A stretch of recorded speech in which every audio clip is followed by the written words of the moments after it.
Hello mga karelasyon.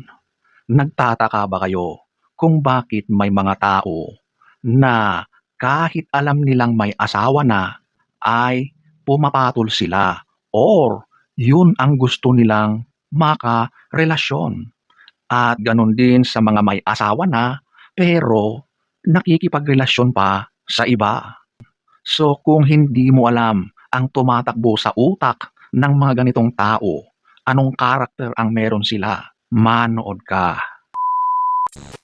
Whoops, siyempre, hindi natin lalahatin. So, diretso na tayo sa number 1. Ito yung masarap ang bawal. Siguro nakita nyo na ang kasabihang ito, ang linyang ito, okay? Pero isa yan sa mga dahilan talaga na bakit may mga tao na alam na bawal yung papasukin nila pero yun pa rin ang gusto nilang gawin dahil sa kakaibang mararanasan nila o karanasan na nakakamit sa ganyang mga gawain. Yung kaba, yung sobrang excitement, yung kakaibang thrill, yung pagnanasa na hindi maintindihan. Yan ang sobrang matinding pakiramdam ng mga taong gumagawa ng ganitong bawal.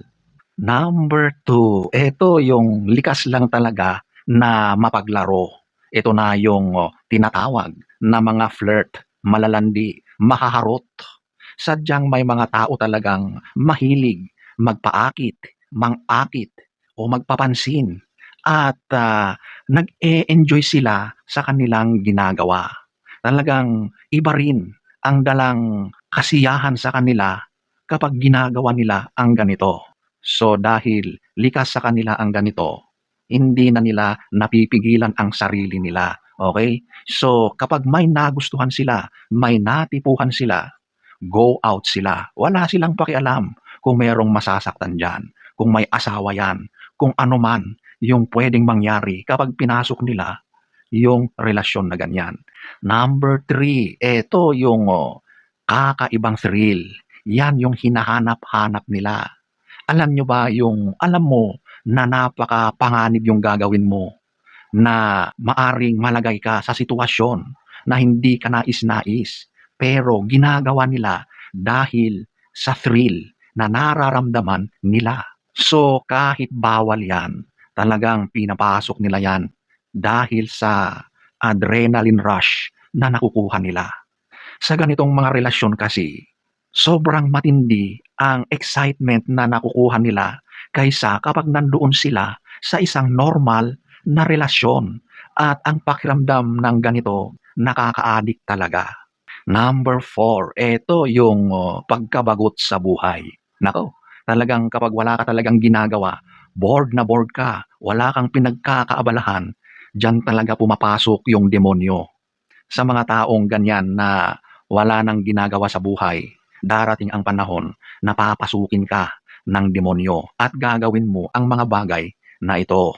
Number 5, ito yung feeling na mataas ang kumpiyansa sa sarili. Ito yung ego booster o ego boost. Madalas ito sa mga lalaki.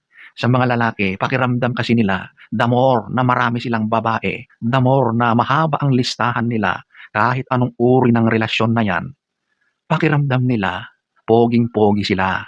At ganon din ang tingin ng ibang lalaki sa mga ganyan.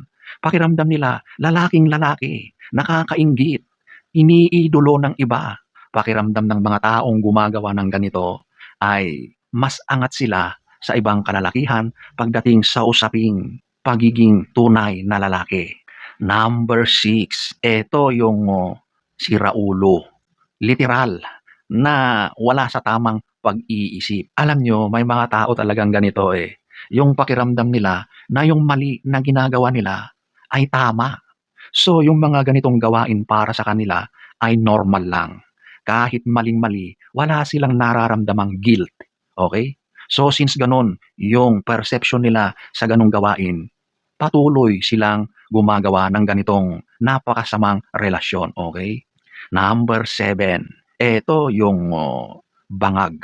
Okay? So ito na yung mga gumagamit ng mga illegal na substance. O kaya minsan, sobrang lasing na lasing, maraming bisyong masasama ang pinapasok.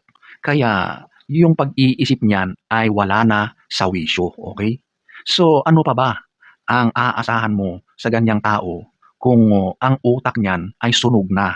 Wala na talaga yan sa katinuan. Kaya nila nagagawa ang mga ito dahil literal na nasira na ang kanilang judgment. Number 8, ito yung wala ng morals.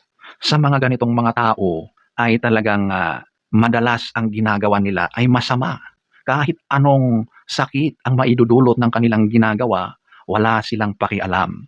Para sa kanila, ang importante ay ang sariling kasiyahan at kagustuhan. Number 9, ito yung walang konsensya. O ito na yung mga tao na kahit anong gawin nila, wala silang nararamdaman na meron silang ginagawang masama o mayroon silang kasalanan na nagagawa.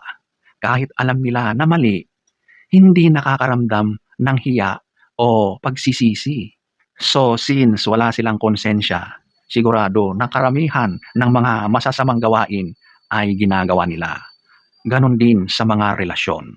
Number 10, eto yung walang pagpapahalaga sa kasal at sa ibang tao, sa pamilya. Para sa kanila, ang kasal ay isang papel lang. Okay? Ganun lang ang tingin nila sa kasal. So kahit pasukin nila, sirain nila yung relasyon na yan, wala silang nararamdamang guilt.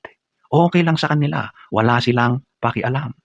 Number 11, eto yung mga nakukuhang benepisyo. So marami talaga ang pumapasok sa ganitong relasyon kung alam nila na meron silang mapapala, meron silang napapakinabangan, lalo na sa usaping pera.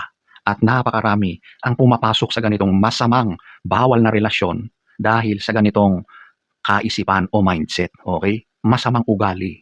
Number 12, eto yung paghihiganti. Siyempre, may mga ganitong nangyayari din na gustong gantihan yung tao. May asawa man yan, wala siyang pakialam. Gaganti siya kasi nasaktan siya. So para sa kanya, sisirain ko kayo, gaganti ako at walang makakapigil sa akin. Ganon ang ibang dahilan kung bakit may mga pumapasok sa mga ganitong bawal na relasyon, okay? Dahil sa revenge. 2,000 years later. So, ayan po ang iilan sa napakaraming mga maaring dahilan kung bakit may mga tao na pumapatol sa mga meron ng asawa o mga may asawa na pero nakikipagrelasyon pa rin sa iba. So, ladies and gentlemen, sana meron kayong natutunan. Okay?